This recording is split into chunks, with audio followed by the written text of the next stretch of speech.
Assalamualaikum warahmatullahi wabarakatuh. Perkenalkan, nama saya Nurul Ansatul Mufitah dengan NIM 71014222213. Saya berasal dari Prodi Pendidikan Ekonomi Akuntansi tahun 2022 Rambel C. Ini saya akan mempraktekkan penerapan model pembelajaran inquiry untuk memenuhi tugas UTS Desain dan Pembelajaran Akuntansi yang diampu oleh dosen Ibu Dwi Puji Astuti SPD MPD. Baik, sebelum ke video prakteknya, saya akan sedikit menjelaskan mengenai model pembelajaran inquiry ini. Inquiry learning yaitu metode belajar yang pada prinsipnya mengajak peserta didik untuk aktif bertanya dan bereksperimen secara mandiri selama proses belajar. Dalam model pembelajaran inquiry ini, peserta didik mencari materi pembelajaran secara mandiri. Peserta didik mencari tahu materi dengan mengajukan pertanyaan dan melakukan riset atau penelitian secara mandiri. Untuk metode pembelajaran inquiry ini sendiri memiliki kelebihan dan juga kekurangan.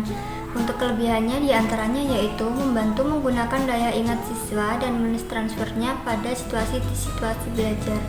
Yang kedua, mendorong siswa untuk berpikir dan bekerja keras atas kemauan dan inisiatifnya sendiri. Yang ketiga, mendorong siswa untuk berpikir secara inisiatif dan merumuskan hipotesisnya sendiri. Yang keempat, memberikan keputusan yang bersifat intrinsik. Untuk yang kelima, yaitu situasi proses belajar menjadi lebih merangsang. Nah, selain memiliki kelebihan dalam metode pembelajaran inquiry ini, juga memiliki kekurangan dalam proses pembelajarannya. Yang pertama yaitu sulit untuk mengontrol kegiatan dan keberhasilan siswa. Yang kedua, sulit untuk merencanakan pembelajaran karena terbentur dengan kebiasaan siswa dalam belajar. Ketiga, terkadang dalam mengimplementasikannya diperlukan waktu yang panjang sehingga guru kerap kesulitan dalam menyesuaikannya dengan waktu yang telah ditentukan. Yang keempat, mengubah kebiasaan bukanlah suatu hal yang mudah, apalagi kebiasaan yang telah dilakukan bertahun-tahun. Nah, yang kelima, model pembelajaran inquiry dalam pelaksanaannya memerlukan penyediaan sumber belajar dan juga fasilitas yang memadai, tetapi tidak selalu ada. Untuk dapat menerapkan model pembelajaran inquiry ini, terdapat 6 sintaks yang harus dilakukan. Yang pertama yaitu orientasi.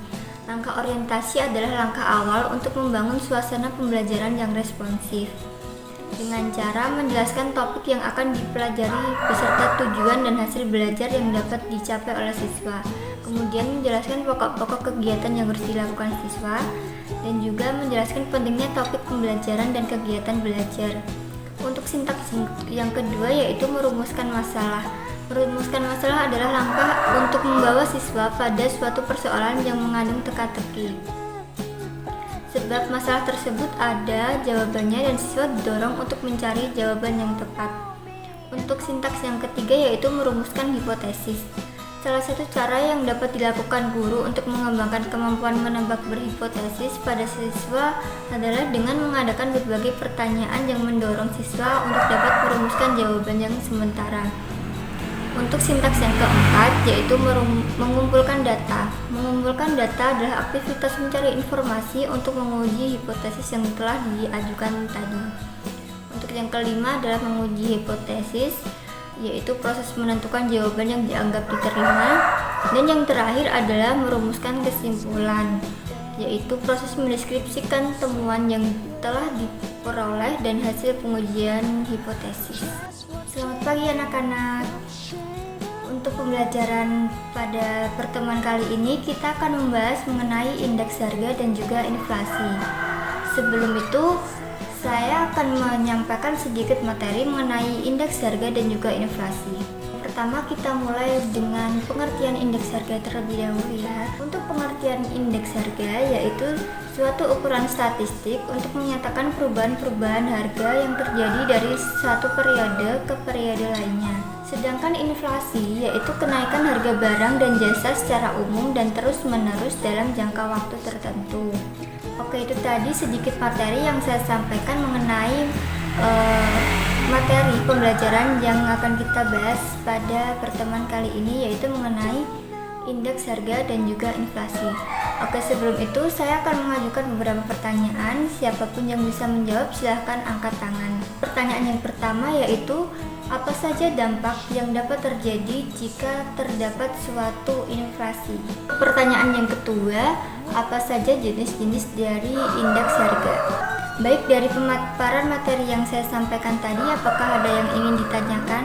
Selanjutnya, saya akan membagi kalian menjadi dua kelompok. Yang pertama, untuk kelompok yang pertama, kalian mencari materi mengenai cara menghitung indeks harga dan juga inflasi.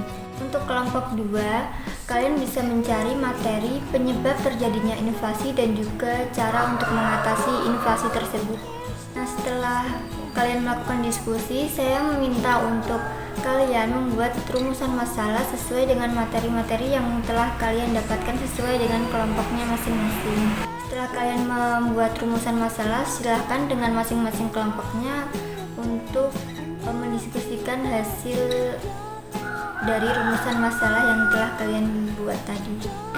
Setelah ini, silahkan kalian mendiskusikan materi yang telah kalian dapat dengan anggota kelompok kalian dan kemudian mempresentasikannya di depan kelas. Di kelompok lain, apakah ada yang ingin ditambahkan mengenai materi yang telah ditampilkan oleh kelompok 1?